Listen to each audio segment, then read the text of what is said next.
Olá, boa tarde a todos. Em nome da equipe SEMP, da área de Ciências da Natureza, das disciplinas de Ciências, Biologia, Química e Física, desejamos a todos os professores coordenadores de oficina pedagógica. Hoje a videoconferência ela tem um tema muito interessante e que é uma solicitação que nós vemos de todas as diretorias, né, que é uma temática importante que os professores exigiram a formação continuada.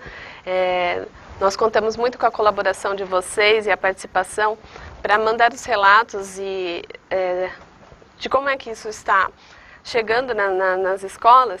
E essa temática de hoje, que vai focar na engenharia genética, a gente sabe que é um tema controverso, que exige de vocês e para os alunos uma interação muito grande de atualização, onde dois focos principais a equipe de ciências da área da ciência da natureza pediu para reforçar para vocês, que é vocês trabalharem com os diferentes gêneros, diferentes linguagens, trabalhar muito com a prática pedagógica e as aplicações. Como é um tema polêmico, vai exigir do professor conhecimentos específicos e fazer um link com as mídias, com a divulgação científica. Então, o enfoque de hoje é para vocês se aprofundarem nos conceitos básicos da engenharia genética, tirem suas dúvidas. Nós antecipamos e passamos para vocês os slides para acompanhamento das vídeos, né? E é importante, sim, a participação de vocês para o aprofundamento e para a melhor interação. Então, eu vou passar agora a palavra aqui para a professora doutora Leila Maria Bentamini, que vai apresentar para vocês a dinâmica da videoconferência. Ela apresentará a professora Ana Paula, que vai conduzir a vídeo, e vai ter também aquele momento de interação com a ferramenta da CBME. Então, desejo a todos uma boa videoconferência e até mais no momento da interação. Professora Leila, boa tarde. Bom, boa tarde. É um prazer, Beth, e vocês também, meus colegas. Já vai para quase 2 meses que a gente se viu, né, e se conheceu lá em Serra Negra. E eu agradeço a colaboração de vocês. O que a gente espera é que realmente nós já sabemos que as atividades estão sendo disseminadas em cada diretoria, em algumas diretorias pelo menos, e ficamos felizes por isso. Então, hoje a videoconferência será ministrada pela professora Ana Paula Uliane de Araújo, que é nossa colega lá no Instituto de Física de São Carlos. E a Ana Paula, assim, teve toda a formação dela e todo o trabalho dela como pesquisadora nessa área de biologia molecular e trabalhando com plantas, com manipulação de micro-organismos, como vocês vão ver, e com um pouco de experiência em transferência disso para plantas também. Então, a Ana Paula vai conduzir essa videoconferência. Vocês anotem, então, todas as dúvidas que tiverem para perguntar para ela, né? Porque eu não vou saber responder. Então, e também na próxima, né? Videoconferência que será na próxima semana, aí a gente, que vai ser sobre como a gente usa tudo isso para desenvolver medicamentos. A gente estará encerrando essa série, tá? Então, passo a palavra para a professora Ana Paula, que vai ficar com vocês durante essa 1 hora e pouco. Obrigada. Muito obrigada, Leila. Agradeço a vocês todos aí a audiência, né? Espero contribuir um pouco com esse conceito, né, de biologia molecular, né, que é o conceito por trás do tema dessa palestra.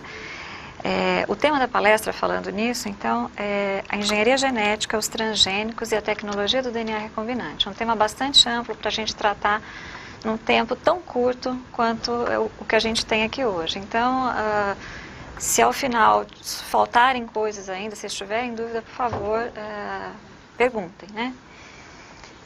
Eu vou começar pelo final, então vamos começar pela tecnologia do DNA recombinante. Essa tecnologia é uma tecnologia, se a gente for pensar em termos de biologia, recente, né? A biologia é uma ciência já bastante antiga, mas O DNA recombinante data da década de 70, 80, onde a gente começou a ter as primeiras manipulações realmente do DNA. E as dificuldades, né, por que o DNA não foi manipulado em termos moleculares até então, na verdade, vem do fato de ser uma molécula bastante grande. Quando nós pensamos em cromossomos humanos, nós vamos ter uma ordem de grandeza aí que é impraticável trabalhar in vitro, né? Então a gente está falando aí em cerca de 5 vezes 10 a oitava pares de base, que é a nossa medida, né, de comprimento aí da molécula de DNA. Então as ferramentas que apareceram na biologia molecular nessa década de 70 e 80 foram essas que propiciaram facilidades, né, facilitações para poder então manipular o DNA, né? E quais são essas ferramentas? Então eu gostaria de introduzir para vocês rapidamente, né, pelo menos as mais populares, as mais importantes para essa manipulação, que seriam então o primeiro marco que a gente tem mesmo em biologia molecular foi a descoberta das enzimas de restrição, né, ou as endonucleases de restrição, como a gente chama. Então, a descoberta e a utilização dessas enzimas a partir da década de 70 foi o início da biologia molecular, que a gente, como podemos dizer assim. Então, o que essas enzimas fazem? As endonucleases de restrição são enzimas que reconhecem uma sequência específica e que vão promover a clivagem do DNA em ambas as fitas. Vocês já devem ter ouvido falar sobre elas, né? O que talvez vocês não tenham pensado muito a respeito é qual que é o significado biológico que essas enzimas têm nos organismos onde elas ocorrem. Então, elas ocorrem predominantemente em bactérias e nós temos muitas, mais de uma centena de enzimas descritas e já utilizadas, né, em uso na biologia molecular. E o que essas enzimas estão fazendo nos organismos originais, né? O que elas fazem nesses seres? Elas clivam o DNA. Aí a gente pode pensar, mas clivam um DNA endógeno, né? Qual que seria a vantagem em termos evolutivos para um organismo ter uma enzima que cliva o seu DNA? Na verdade, ela não faz isso, porque elas sempre vão aparecer associadas nos organismos ocorrentes num sistema que a gente chama de sistema de modificação, restrição, modificação, né? Então, o organismo tem uma dada enzima que cliva uma sequência específica de DNA e, ao mesmo tempo, ele contém uma enzima que modifica essa sequência no seu DNA. Ou seja, só um DNA estranho, exógeno, que entre no organismo é que vai ser vítima, vamos dizer assim, dessa enzima de restrição. Então, seria uma forma de proteger esse organismo, né? Então, basicamente, na biologia molecular, a gente usa as enzimas do tipo 2, que são enzimas que reconhecem uma sequência de DNA que é simétrica, né, um palíndromo, como a gente chama, e vão clivar internamente essa sequência. Nós temos enzimas diferentes que reconhecem uma sequência e clivam fora dessa sequência, né, mas não são as de uso de rotina na biologia molecular. Então, essas enzimas reconhecem tipicamente sequências de 4 a 8 pares de base, depende da enzima, né. E aqui tem um exemplo que eu gostaria de mostrar para vocês, que é um exemplo bem clássico, que é a enzima EcoR1, extraída de Escherichia coli, né? Os nomes estão sempre associados aos organismos de origem, onde a gente mostra o sítio de reconhecimento que está destacado aí, né? As 6 bases que ela reconhece e a clivagem entre G e A. Notem que em ambas as fitas a clivagem é entre G e A, 5 linha, 3 linha na fita de cima e na linha de baixo 5 linha, 3 linha, então invertido, né? Uma sequência palindrômica, a gente tem esse sítio de reconhecimento. Tá? Então, só aproveitando essa figura, nós temos 2 DNAs representados como DNAs de origens diferentes, com cores diferentes, que podem ser, no final, se digeridos com a mesma enzima, religados por uma outra enzima, né, que seria a DNA ligase. A gente vai, dessa forma, juntar moléculas de origem diversa, né, podendo gerar, então, um DNA recombinante, um DNA quimérico, como vocês queiram chamar, né? Então, além dessas endonucleases de restrição, quais outras enzimas que são, como eu costumo chamar, fantásticas, né, na biologia molecular, que permitem que a gente manipule o DNA? Então, as ligases, que eu acabei de comentar, que seriam essas enzimas que vão refazer a ligação fosfodiéster entre 2 DNAs, 2 dupla fita de DNA que foram separados, como no exemplo aqui, né?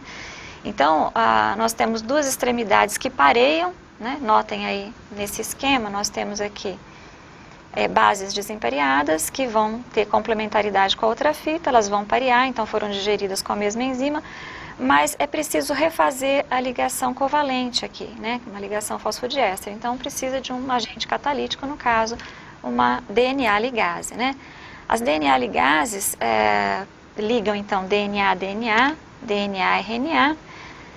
Tipicamente, nós usamos as T4 DNA ligases na biologia molecular, então, são as mais famosas, extraídas de um fago, um bacteriófago chamado T4. Mas existem também as RNA ligases, que são utilizadas para ligar DNA de simples fita. Então, ligação de um DNA com outro mais uma simples fita, ou um DNA e um RNA, ou mesmo duas moléculas de RNA. Né? Então, para vários procedimentos, no laboratório a gente vai ter uma escolha por uma ou por outra. Outras enzimas bastante interessantes e que são também muito utilizadas na rotina, no dia a dia da biologia molecular, são as chamadas polimerases, né? Então, o nome é bastante sugestivo, ele está dizendo que essa enzima vai fazer uma polimerização. Então, dadas as unidades formadoras aí do DNA, elas vão polimerizar. E elas podem ser dependentes ou não de um molde, né? Então, nós temos várias aqui, exemplos de DNAs que são DNAs dependentes de um molde, DNAs polimerases dependentes de um molde, né? Então, ela precisa fazer uma fita copiando uma outra fita, né? Nós temos polimerases que são RNA dependentes, então agora ela precisa de um molde de RNA para fazer um DNA, então ela vai copiar uma fita complementar a um RNA, por exemplo, um RNA mensageiro, né? Então, quando você vai fazer um cDNA, você vai usar uma polimerase diferente, que é um tipo que usa RNA como molde e vai fazer uma transcrição reversa para DNA. Tá? Então, isso é bastante usado também na rotina no laboratório de biologia molecular. E aí a gente pode ainda lançar mão de uma polimerase um pouco atípica, eu diria, no sentido que ela não precisa de um molde, ela simplesmente polimeriza e vai acrescentando nucleotídeos numa extremidade 3' livre de um DNA. E essas a gente chama de transferase terminal. Também vão ter usos bastante particulares, se alguém tiver interesse a gente pode conversar mais no final. Bom, conhecendo essas ferramentas, o que a gente pode fazer em termos de manipulação, né? É uma palavra bastante comum que vocês já devem ter ouvido, que é a chamada clonagem molecular. Clonagem a gente usa em vários momentos, mas quando a gente fala em clonagem molecular, nós estamos falando em manipulação de DNA, em amplificação de uma molécula de DNA e propagação, né, dentro de um vetor, dentro de um veículo. Né? Então a gente chama de DNA recombinante o DNA que é montado a partir de um DNA que você quer manipular, um gene, por exemplo, de interesse, dentro de um veículo que a gente chama de vetor, certo? Então, esses vetores em biologia molecular são moléculas que vão transportar esse DNA de interesse, né? Então, vão carregar esse DNA recombinante. Então, nós temos diversos tipos de vetores que são utilizados e eu vou falar de alguns para vocês e que eles vão diferir, todos esses vetores vão diferir basicamente em relação aos tamanhos de DNA que você pode inserir neles, né? Então, nós temos DNAs que podem ser circulares ou lineares, os vetores, e vão receber DNAs estranhos, então, dentro deles de tamanhos diferentes, né? Então, os plasmídios são os mais populares, talvez você já tenha ouvido falar. É uma ferramenta muito interessante trabalhar com o plasmídio como um vetor, porque você pode fazer toda a manipulação dentro de uma bactéria, mesmo que o DNA que você está inserindo nele não seja de origem bacteriana. E eles vão ter uma limitação no tamanho do DNA que você vai inserir dentro do plasmídio, né, que é no máximo 15 mil pares de base. Entre 10 e 15 mil é o tamanho de DNA que ele suporta. Depois nós temos outros tipos de DNA, que seriam os bacteriófagos de vetores, né? Que seriam os bacteriófagos, que são vírus que infectam bactérias, por isso tem esse nome, né?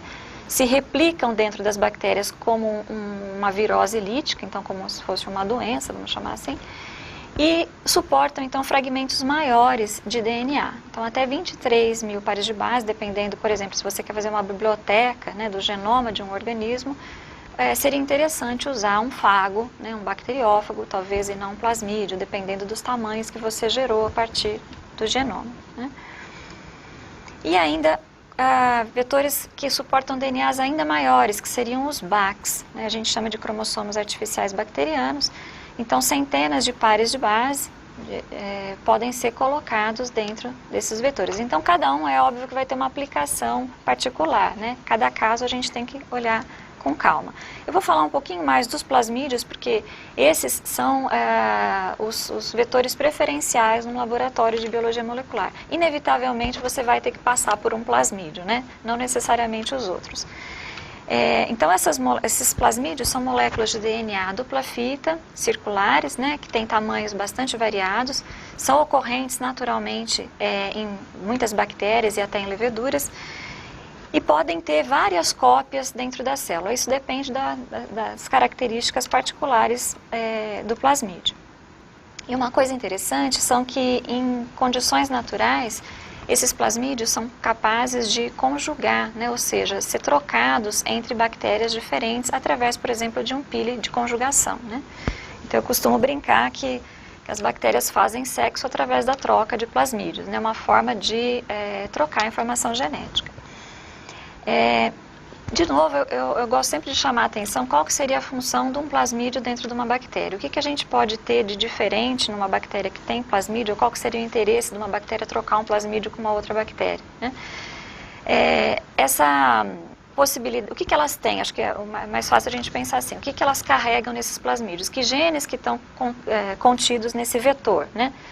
Genes em geral de resistência, por exemplo, resistência ao antibiótico, genes que dão possibilidade dela degradar uma determinada substância que ela normalmente não está no meio ambiente, mas que de repente aparece e isso pode ser conveniente. Por exemplo, um metal pesado, um herbicida, né, um organoclorado. Então, esses genes que não são genes constitutivos, que ela precisa, mas não para o dia a dia, para a rotina de manutenção da célula, eles são guardados, vamos dizer assim, momentaneamente nesses plasmídios, né? E os plasmídios se propagam dentro da bactéria à medida que ela precisa, que ela tem uma pressão seletiva, né? Então, se o antibiótico está lá, ela vai multiplicar o plasmídio e ser resistente a ele em função desses genes. Então, eles existem, eles são importantes para a bactéria. Nos casos de infecção hospitalar, normalmente as transferências de genes, né, são feitas, mediadas por plasmídios, né? Então, são preocupantes, né? Aqui a gente tem uma figura mostrando, né, exemplificando só um cromossomo bacteriano, lembrando que é um cromossomo circular, né, e um plasmídio bacteriano. Aqui as proporções não estão guardadas, porque em geral o plasmídio é bem menor do que o cromossomo bacteriano, e embaixo a gente tem uma foto de microscopia eletrônica, só para mostrar que é uma molécula também circular, assim como a do cromossomo, né. Então aqui um exemplo, gostaria de mostrar a tela, por favor. Um exemplo de um plasmídio já bastante, eu diria, antigo, mas ao mesmo tempo atual, porque é muito utilizado na biologia molecular, que é esse plasmídio chamado de Blue Script. Então, tipicamente, o que a gente tem num vetor do tipo plasmídio? Primeiro, uma origem de replicação, então uma sequência de DNA que permite que esse plasmídio seja replicado dentro da bactéria, então que ela, quando replique seu cromossomo, ela faça a replicação do plasmídio também, ou mesmo independente do cromossomo, ela possa multiplicar os plasmídios dentro da célula. Um gene de resistência, que seria a forma de selecionar esse plasmídio. Então, como eu sei que a bactéria tem esse plasmídio? Se ela cresce sob seleção. No caso aqui, o gene de resistência à ampicilina, poderia ser um outro antibiótico. Tipicamente a gente usa genes de resistência a antibiótico como forma de seleção, né? Porque aquelas bactérias que não têm não são capazes de crescer. E ainda, nesse caso aqui, a gente tem uma região que é de um gene, o gene LAC-Z, que vai produzir uma proteína interessante, que eu vou comentar já já com vocês, mas que ele é interrompido por várias sequências que codificam, mas que constam, né, sítios de enzimas de restrição. Talvez vocês não consigam ler aqui, mas, por exemplo, a EcoR1 que a gente falou está aqui, entre outras sequências que são reconhecidas por enzimas de restrição, né? Então, nós podemos linearizar, cortar o plasmídio com uma enzima de restrição que está aqui e colocar um gene de interesse aqui dentro, né? E usar agora esse plasmídio, que confere resistência à ampicilina, como o plasmídio para propagação do gene de interesse, tá? Então, o plasmídio vai ser propagado como? Como que a gente multiplica? Bom, uma vez que eu coloquei, eu posso fazer isso tudo in vitro, né? O DNA dentro do plasmídio, então com aquelas ferramentas, enzimas de restrição, ligases, coloquei o DNA de interesse, o gene de interesse dentro do plasmídio.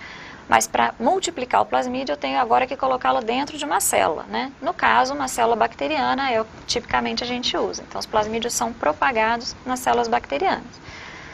Então, para isso, nós vamos fazer um processo, utilizar um processo que se chama transformação, né? O que é a transformação? Nós vamos fazer com que a célula, momentaneamente, mude a sua permeabilidade da membrana e permita que esse DNA plasmidial entre na célula, tá?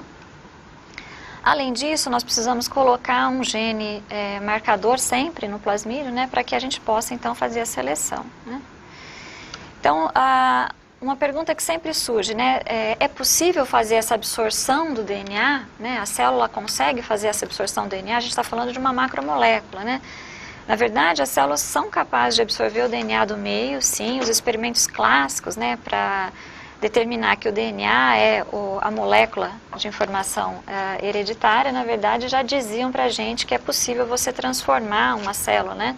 Então, fazer isso naturalmente, ela absorver um DNA e incorporar esse DNA. Só que isso acontece numa frequência muito, muito baixa. Então, no laboratório, a gente usa técnicas para otimizar esse processo, né? Então, a gente diz que está tornando a célula competente. Então, está fazendo com que ela, naquele momento, seja mais hábil a absorver esse DNA, seja mais capaz em absorver esse DNA. Como é que a gente faz isso? Através de tratamentos tanto químicos quanto físicos, né? Então, nós podemos usar, por exemplo, um choque, né, elétrico, fazer um processo que a gente chama de eletroporação, onde momentaneamente muda a permeabilidade da membrana e ela vai absorver esse DNA. Ou um tratamento químico, também com a mesma intenção, mudar momentaneamente a permeabilidade e permitir que essas moléculas, né, que poros sejam formados na membrana celular, né, poros grandes o suficiente para que o DNA seja absorvido, né? Então, eu podia mostrar isso. Então, a gente tem aqui os processos nos quais a gente pode usar, né, no qual uma bactéria pode receber um DNA. Então, naturalmente, a gente tem, por exemplo, uma célula aqui quebrada, né, liberando o DNA e esse DNA sendo absorvido. Lembrando que isso naturalmente é um evento bastante raro, né, que acontece numa frequência muito baixa. A gente pode induzir esse processo de transformação, então fazer com que ele seja mais eficiente, mas além disso, as bactérias podem ainda conjugar, como eu tinha comentado, trocar plasmídios através de um pelo de conjugação, ou receber um DNA através de uma infecção de um bacteriófago, né? Então, essas são as formas gerais, de uma forma geral, que a gente pode ter a transformação de uma célula bacteriana. Os métodos para a transformação, como eu falei, podem ser eletroporação e que usa um choque elétrico, né? Precisa de um equipamento para fazer isso e você consegue uma eficiência bastante grande de transformação. Uma outra possibilidade é fazer um tratamento com íons, com cátions bivalentes, em geral cloreto de cálcio, para mudar então a permeabilidade da membrana e fazer com que ela absorva esse DNA, tá? Então, nos dois casos, a gente vai conseguir transformar e nós vamos fazer uma escolha de acordo com o que a gente tem disponível no laboratório. Bom, já colocamos o DNA dentro do plasmídio, colocamos o plasmídio dentro da bactéria e a gente vai para uma nova fase que eu tenho agora uma cultura de bactérias, quais que receberam e quais que não receberam aquele vetor que eu estou querendo propagar dentro dela, né? Então, a primeira ideia é crescer sob seleção, né? Então, se eu coloco essas bactérias sob seleção do antibiótico, só aquelas que receberam o plasmídio vão ter possibilidade de crescer nesse meio. Porém, se eu inserir um gene novo, ou não dentro do plasmídio, os plasmídios, se eles estiverem circulares, eles vão transformar a bactéria, eles vão entrar na bactéria e vão dar resistência.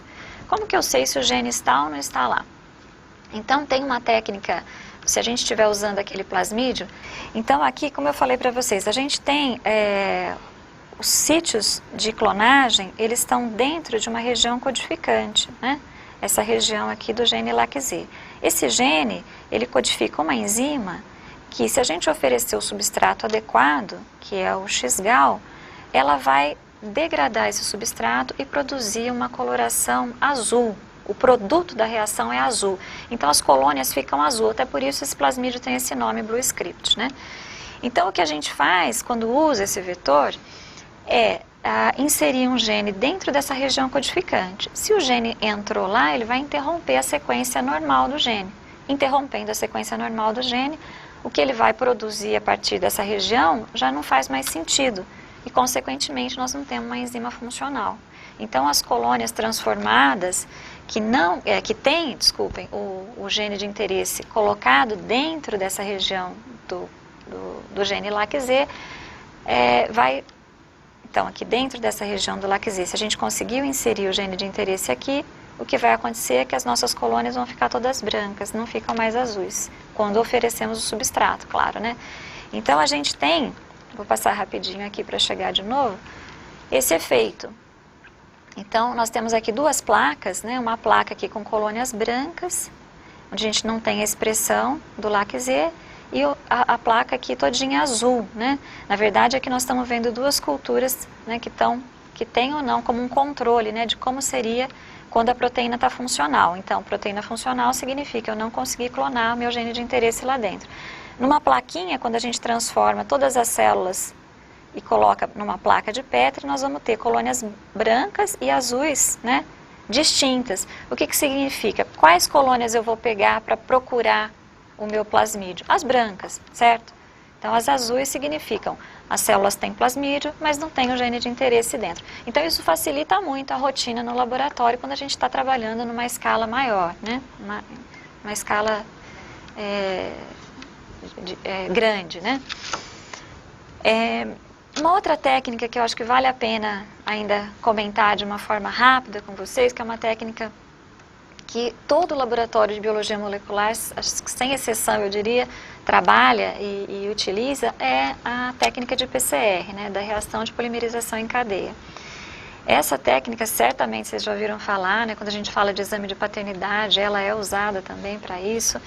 É uma técnica que está bastante na mídia e que é muito simples. Eu brinco que eu sempre digo que eu sou fã de carteirinha de PCR, porque é de uma simplicidade tamanha a técnica, mas ela é capaz de fazer tanta coisa diferente que não dá, não tem como ficar sem ela, né?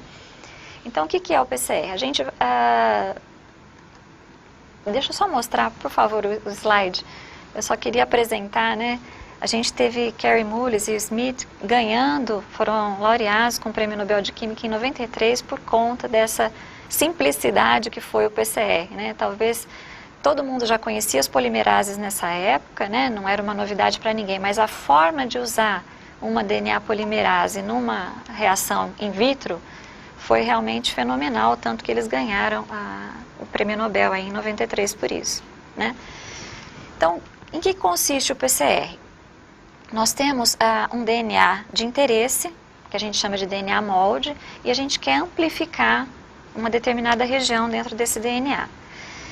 Como que nós vamos fazer a reação de PCR? O próprio nome diz, reação em cadeia da polimerase, né? Então, nós temos aqui, em amarelinho e vermelho, estão representando os primers, que seriam os iniciadores. Não sei se vocês se lembram, mas toda vez que a gente vai iniciar uma polimerização, né, numa DNA polimerase vai fazer uma reação de polimerização, ela precisa já de um início, né? Dentro da célula, relembrando, a gente tem primers, né, iniciadores de RNA, que depois são substituídos. In vitro, a gente sintetiza primers de DNA mesmo, então regiões complementares à região que a gente quer propagar, que a gente quer amplificar, certo? E esses pedacinhos, então, chamados de primers ou iniciadores, serão o começo da reação de polimerização. E com essas primers, a gente delimita, então, qual que é a região a ser amplificada. E aí, simplesmente, faz uma reação de replicação de DNA in vitro. Como, né? Então, voltando aqui ao slide, a gente adiciona os dinucleotídeos trifosfatados, que seriam os substratos para a reação, o íon magnésio, porque a enzima precisa do magnésio como cofator. A enzima, então, uma polimerase, que é aquela que eu disse para vocês, proveniente de um organismo termófilo, né, ataque polimerase. E aí, qual que é a reação? Nós temos o DNA molde. Vamos sempre fazer uma comparação do PCR com uma reação de polimerização dentro da célula, né? Então, se a gente está pensando no evento de replicação, como que é a replicação dentro da célula? Nós temos enzimas que vão abrir as duas fitas de DNA. In vitro, vai ficar muito complicado fazer isso. Então, qual que foi a ideia e a grande sacada do Karen Mullis quando montou a técnica? Vamos fazer a desnaturação do DNA por temperatura, né? Então, quando eu faço o aquecimento, eu vou romper essa dupla fita, né? As pontes de hidrogênio não aguentam a uma determinada temperatura, então a gente aquece em geral a 94 graus e essa temperatura separa as duas fitas. E aí nós vamos abaixar a temperatura para uma temperatura que seja suficiente para que as regiões chamadas de primers ou iniciadores interajam, pareiem com aquele DNA que a gente quer, mas que o DNA não volte a formar essa dupla fita como um todo.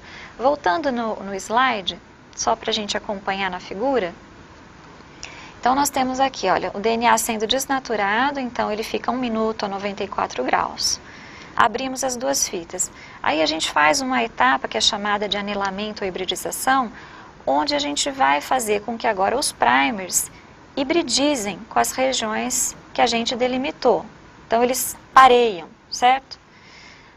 Essa temperatura é uma temperatura mais baixa para que isso aconteça, mas não baixa o suficiente para que o DNA renature completamente. Então, notem, olha, as duas fitas estão separadas e eu tenho os primers aqui se anelando, né? Essa é uma reação, a gente sempre usa primer em excesso, então eu vou ter, durante essa etapa, muito excesso de primer para que ela realmente aconteça, né? E depois a gente vai fazer uma etapa que é chamada de extensão. Eu aqueço de novo, aí vou para uma temperatura que seja a temperatura ótima de polimerização, no caso da TAC polimerase 72 graus, e ela vai então estender essa fita, vai montar a fita complementar a partir daquela extremidade 3' OH que sobrou do primer, né? Então, falando de uma forma bem rápida e bem resumida, é muito simples a reação. Nós estamos pensando numa polimerização igual à polimerização que a gente tem dentro da célula, só que usando alguns artifícios como mexer com a temperatura ao invés de trabalhar com desnaturação às custas de enzima, né? E com isso a gente pode fazer milhões de coisas, né? Como eu falei, a gente pode pensar em trabalhar com exame de paternidade, a gente pode fazer sequenciamento, né? Para sequenciamento se usa essa reação de PCR. A gente pode isolar um determinado gene, clonar um determinado gene usando PCR. Então, se eu sei a sequência do gene que eu quero pegar dentro de um genoma, eu posso delimitar o início e o fim desse gene, desenhando os primers, mandando sintetizar esses primers e amplificando isso in vitro a partir do DNA genômico, né? Então, é bastante fácil. Posso usar para sistemática molecular, enfim, as aplicações são bastante diversas, né? Para diagnóstico de doenças, então hoje muitas doenças são o exame, nem sempre o ensaio imunoenzimático é o preferencial para um diagnóstico. Muitas doenças a gente tem, por exemplo, hepatite B, diagnóstico através de PCR. Então muitos kits prontos já, né, já vem o kit pronto do fabricante, mas na verdade você está fazendo um PCR, né? Então realmente a gente tem muitos usos. Se vocês quiserem conversar um pouquinho mais, eu posso falar para a gente não se estender demais aí.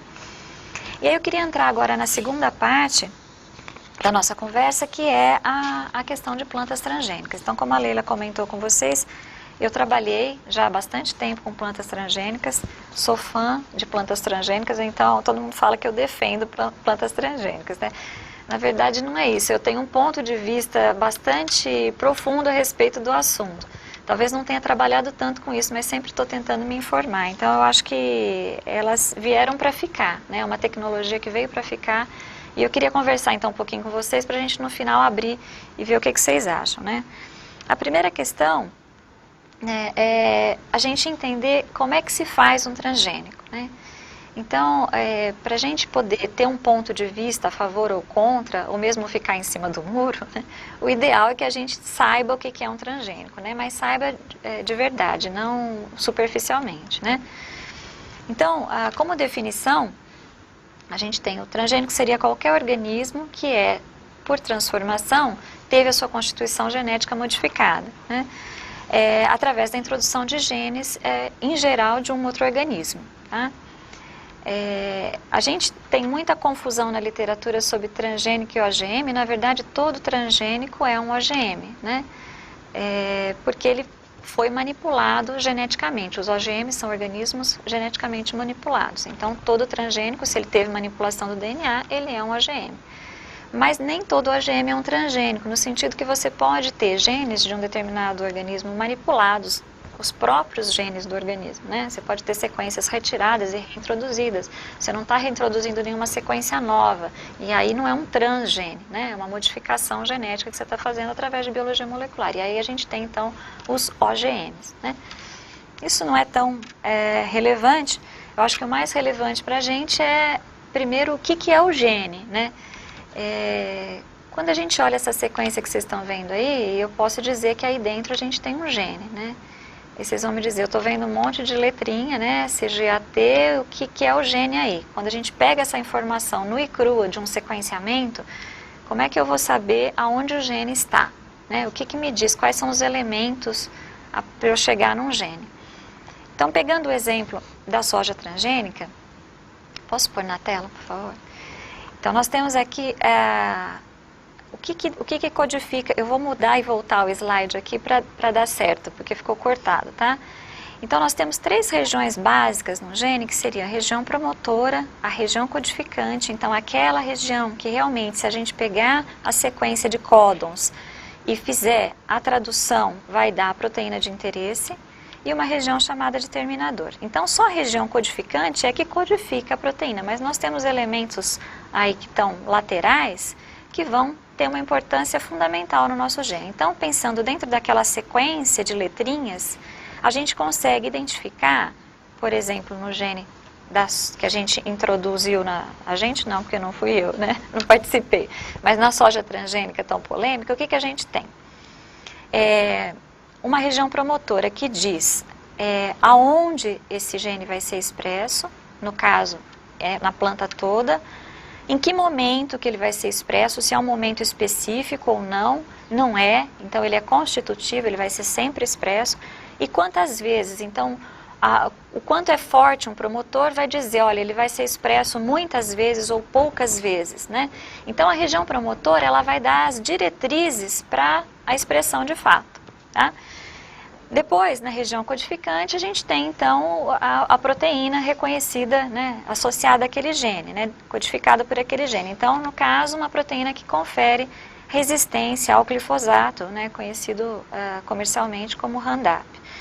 E depois dessa sequência ainda, dentro do gene, a gente tem uma sequência terminadora, que vai dizer, olha, o gene acabou aqui, tá?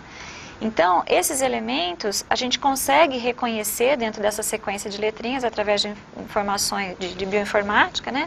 E então delimitar começos e fins, né? E aí, estão pensando que a gente já sabe o que é um gene, o que a gente vai colocar dentro de uma planta transgênica. Na verdade, a gente põe mais de um gene, né? Em geral, a gente coloca também um gene de resistência para seguir como uma marca, né, de seleção, que a planta está transgênica. Mas o que a gente pode fazer, né? Quais que seriam os interesses em fazer uma planta transgênica? Infelizmente, a gente não está conversando, eu gostaria de ouvir de vocês, então isso vai ficar para o final, né? Mas quais são as aplicações correntes de uma planta transgênica? Né? Então, a gente pode pensar numa planta transgênica, por exemplo, como uma biofábrica, né?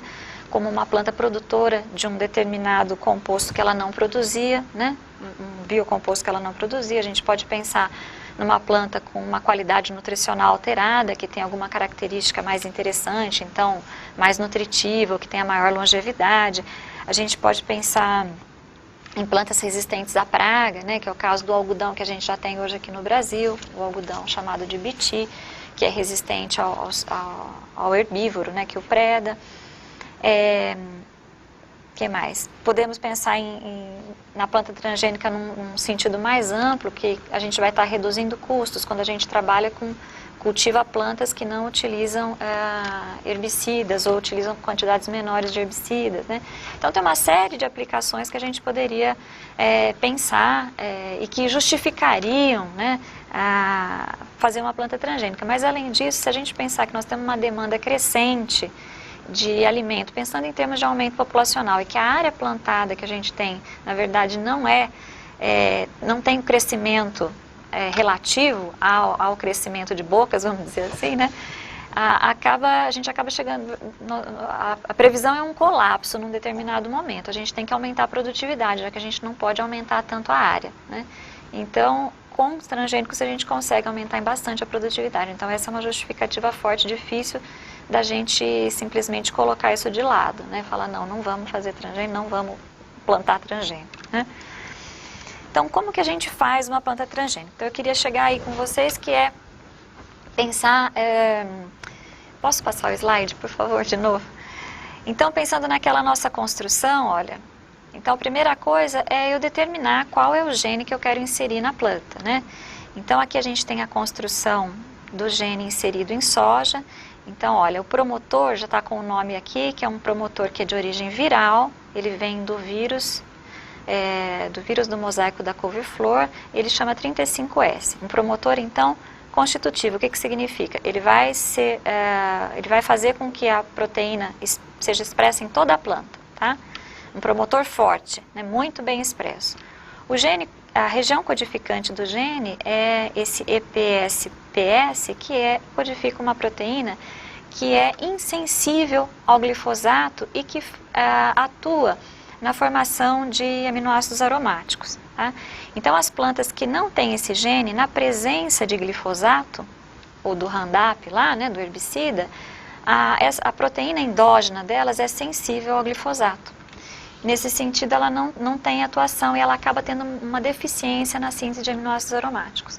Então, o que a gente faz na planta transgênica é colocar, na soja em particular, né, na soja transgênica, é colocar esse gene sendo expresso na planta como um todo, né, e que vai produzir uma proteína que é insensível ao glifosato, uma enzima, e que vai fazer com que ela tenha um funcionamento normal em termos de síntese de aminoácido aromático. Então, ela vai sobreviver muito bem, obrigada, na presença do herbicida, né? E no final a gente tem a região de terminação, no caso da soja, é de origem bacteriana. Então, olha que mistura danada, né? Nós temos o promotor viral, a região que codifica a proteína nova, a região codificante, é uma região bacteriana, e a região de terminação também bacteriana. Então, nós temos um gene quimérico, né, bastante diferente, né, do resto do gene da planta, mas em termos bioquímicos é DNA. É um DNA como é todo o DNA da planta, né? A gente está tendo uma nova sequência a ser codificada ali dentro, simplesmente. Então, nós vamos colocar agora esse gene dentro de um vetor. Lembra, se a gente está fazendo uma clonagem, isolamos o gene, nós vamos colocar dentro de um vetor para poder propagar esse gene, né? E aí, então, nosso primeiro passo, já sabemos qual gene que a gente quer. Então, pegando esse exemplo, o gene da soja transgênica. Então, vamos colocar agora esse gene dentro da planta, né? Nós estamos falando de planta aqui, que é o que eu sei um pouquinho. Então, nós vamos para o passo de transformação do vegetal. Então, nós temos vários métodos de inserir um DNA novo dentro da planta, de fazer uma planta transgênica. Isso já é bem estabelecido, né? Eu vou passar rapidamente aqui com vocês, mas nós temos 4 métodos preferenciais, né? Um que utiliza um meio natural, que é uma bactéria, talvez você já tenha ouvido falar, Agrobacterium tumefaciens, que eu vou falar um pouquinho mais, e algumas outras formas de transferências que não são específicas para plantas, tá? Podem ser usadas para outros transgênicos.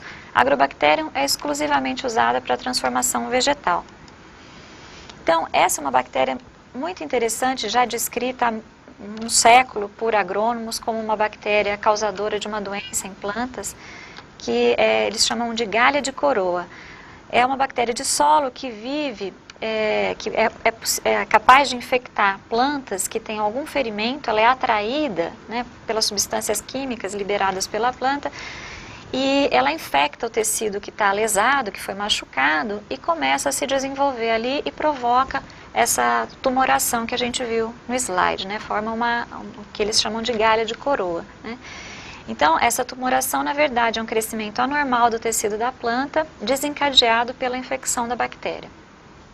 Então, essa doença já era conhecida há bastante tempo, já se sabia que era causada pela bactéria, mas o modo de ação, né, como acontecia essa doença, ainda não se sabia. E foi a partir do momento que a gente entendeu como é que a bactéria faz isso, que essa bactéria passou a ser usada como um veículo de transformação para plantas, né? Então, o que ela faz? Olhando aqui no slide, a gente pode ver de uma forma bem simplificada, né? Então, ela é uma bactéria, como eu falei, de solo, né? Tem um cromossomo bastante grande e tem um plasmídio, tá? Um plasmídio dela já, endógeno. Aonde, nesse plasmídio, existe uma região que está destacada em vermelho aqui, que vai ser clivada e transferida, uma das fitas só, uma transferência de uma fita simples, para dentro do genoma de uma célula vegetal. Ela consegue fazer com que isso entre intacto da célula, passe para dentro do núcleo e seja incorporado dentro do genoma da célula vegetal, em geral, em regiões que são ativas transcricionalmente, ou seja, em regiões que estão sendo expressas, né? Então, a gente chama esse pedacinho em vermelho que ela transfere de tDNA, que é o DNA que é transferido, né? E vai integrar isso dentro do genoma. Então, é uma forma, quando os biologistas moleculares viram que essa bactéria era capaz de transferir um pedaço de DNA de um plasmídio para dentro do genoma da célula, será que se a gente trocar esse pedacinho de DNA, colocar um DNA de interesse, ela vai fazer essa transferência? Vai, desde que esteja delimitado por as bordas, né, as extremidades sejam tais e tais, tem todo umas regrinhas, né? Mas se a gente respeitar essas regras, a gente consegue fazer com que a bactéria transfira um pedaço de DNA de interesse para dentro da célula vegetal. Era tudo o que todo mundo queria para ter uma transferência eficiente sem muito trabalho, porque a gente tem uma bactéria que faz o trabalho para a gente, né? Então, essa é a técnica preferencial de escolha para a transformação de plantas ainda hoje, né? Outras técnicas que a gente tem por exemplo, transformar protoplastos. Então, a gente destitui a célula da parede celular, ela fica redondinha, como vocês estão vendo aí, né? Ela perde o formato original, porque já não tem mais a delimitação da parede, e coloca o DNA numa forma que seja absorvível, né? Por exemplo, com compostos químicos como polietileno glicol, e a célula vai absorver e esse DNA pode acabar sendo incorporado. A eficiência de transformação não é tão grande e é difícil depois regenerar essa célula transformada para uma planta, né? Porque a gente está partindo de uma célula sem parede celular que a gente vai ter que chegar até uma planta transgênica, né? Eu não comentei com vocês, mas nós temos que, depois de ter tido células transformadas, a gente tem que regenerar a planta como um todo, né? Então, é um processo bastante trabalhoso. Ainda temos a biolística, que seria uma outra forma de transformação, isso é usado para animais também. Muito rapidamente falando, a gente vai envolver partículas metálicas de DNA, partículas metálicas com DNA, né, vai absorver o DNA em partículas de ouro ou de tungstênio, micropartículas, e atirar nos tecidos que a gente quer transformar. Tá? Então, isso é feito tanto para planta quanto para animal, uma técnica de transformação mais geral, né? E depois tem que fazer a seleção novamente. Então, vou tentar seguir um pouquinho mais rápido aqui para vocês não cansarem muito e a gente conseguir chegar até o final, né? Então, uma vez que nós conseguimos fazer a transformação, seja por que método que foi, né, independente da escolha, a gente tem que selecionar aquelas células que foram transformadas. Se eu transformei uma célula só é fácil, mas se eu transformei um tecido, que é o que tipicamente a gente faz, então pega um disquinho de folha, né, um meristema ou um embrião e faz a transformação, eu tenho que agora olhar quais são as células que estão transformadas, né? Então, quando a gente faz a transferência do gene de interesse, a gente, em geral, coloca também um gene que confere resistência a um antibiótico e a gente vai usar esse gene como um gene marcador, né? Então, é essencial que a gente tenha esse gene, que ele vai conferir uma vantagem que seja dominante, que seja seletiva, né? Que permita a gente selecionar, então, esse novo fenótipo. O que é mais utilizado são os genes de resistência a antibiótico, como eu falei. Para plantas a gente usa muito canamicina como o gene que codifica a resistência à canamicina, né? E também genes que codificam tolerância, enzimas que conferem tolerância a herbicidas. Então, esses são os mais comuns. Além disso, a gente pode ainda usar os chamados genes repórteres. O repórter é o nome de estudo, né? O repórter está sempre contando alguma coisa nova para a gente, está sempre mostrando alguma coisa, né? Visualizando, permitindo que a gente visualize alguma coisa. E é essa a ideia mesmo, né? Um fenótipo agora que a gente veja. Então, são muitos usados os genes da luciferase, que é uma enzima que vocês devem conhecer, né? Pelo menos para os biólogos, todo mundo conhece vagalume, mesmo os não biólogos, né? E o evento de bioluminescência é desencadeado por uma reação bioquímica dessa enzima chamada luciferase. Então a gente usa o gene da luciferase como gene repórter, né? Ou então o gene da GFP. Então aqui a gente tem nesse slide uma planta expressando a luciferase. Aqui nesse caso o gene era de expressão constitutiva, então o promotor fazia com que o gene se expressasse na planta como um todo, e essa planta ficou exposta 24 horas, então a gente tem essa bioluminescência da planta forte aí, né? Então mostrando que o transgene foi expresso na planta como um todo, né? Um outro gene de resistência bastante usado é o gene da GFP, que é da proteína fluorescente verde, e vocês estão vendo aí, é uma antera de uma planta transgênica, onde a expressão só acontece nos grãos de pólen. Então eles estão aparecendo verde quando sob luz ultravioleta, tá? Então é uma planta transgênica, eu não me lembro o porquê, do motivo dessa transformação, mas só para exemplificar. Então a gente pode ter uma expressão num tecido específico ou num órgão específico, e o uso desses genes repórteres ajuda muito, porque a gente visualiza, né, a transformação. Bom, considerando que a gente chegou no final, montamos uma planta transgênica, né? Supondo que essa planta vai ser usada para alimentação, para consumo, para plantio, a gente tem necessariamente, obrigatoriamente, que passar para um quarto passo, que é o passo de avaliação de risco, né? Se eu fiz a planta transgênica só por diversão, né, ou porque eu quero experimentar alguma coisa nova no laboratório, eu não tenho que fazer avaliação de risco, mas se eu vou passar para campo, se isso vai para alimentação, obrigatoriamente eu tenho que fazer avaliação de risco, certo? Então as plantas são seguras? Essa é a pergunta que a gente vai fazer. Então eu queria só fazer uma parte aqui para falar bem da legislação brasileira, né? Eu sempre falo que a gente tem um monte de problemas, né, em termos de legislação, não preciso elencar aqui com vocês, mas quando a gente pensa em segurança, em biossegurança, isso é realmente, já existe desde 1995, a gente tem a Lei de Biossegurança no Brasil, e nós temos uma entidade que se chama CTN-Bio, Comissão Técnica Nacional de Biossegurança, que é vinculada, né, a uma comissão assessora do Ministério da Ciência e Tecnologia, né, assessora, na verdade, do governo federal, e que é, então, uma comissão que trata de toda a questão de biossegurança, pensando só em biossegurança de OGMs, né? A lei de biossegurança no Brasil, ela só trata OGMs, ela não trata biossegurança em geral, né? Segurança biológica, só aqueles organismos geneticamente modificados. Mas se vocês quiserem saber sobre legislação, então tem todas as regras para manipulação, descarte, para comercialização, quais são as avaliações de risco que tem que fazer, existem instruções normativas para tudo, está tudo isso elencado, a página da Comissão Técnica Nacional de Biossegurança da CTN-Bio é bem organizada, então é possível entrar e ter acesso a todas essas informações, né?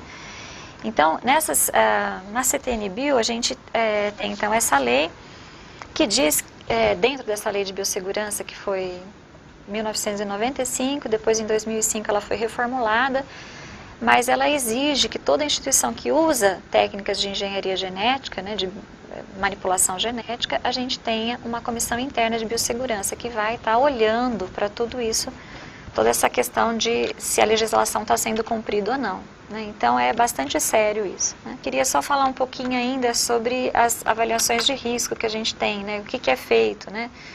Só para terminar aqui então, nós temos a questão de princípio de equivalência substancial, quando a gente vai colocar um alimento, por exemplo, transgênico para consumo, né? Então, a primeira coisa, qual que é o alimento não transgênico, né? Então, a soja. Eu tenho a soja não transgênica, a soja transgênica. Se elas são equivalentes em termos nutricionais, de toxicidade, alergenicidade.